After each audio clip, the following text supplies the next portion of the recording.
Böyle zəhərinə var, başına yığılır, yalnızı. Burnun üstüne var. Başında biraz sağlık aslında o. Ağa verir bana.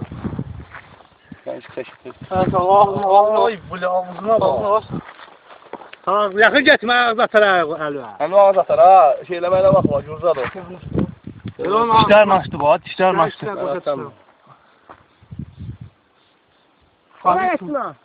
Oha değil, o. Ela geç lan. Ara seydir ya, telefonu zaryatken koymama. Hadi burada yakalım. Tullana, Allah'da tullana. Lezo var, hadi. Devrim gelmiş ha.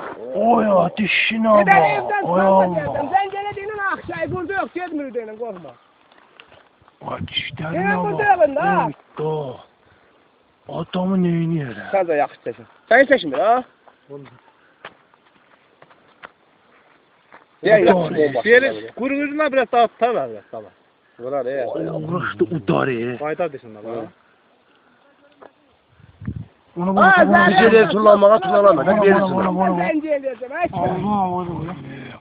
Verirsin tullanabilir. Tullanmak istiyor. Bir şey versen onu.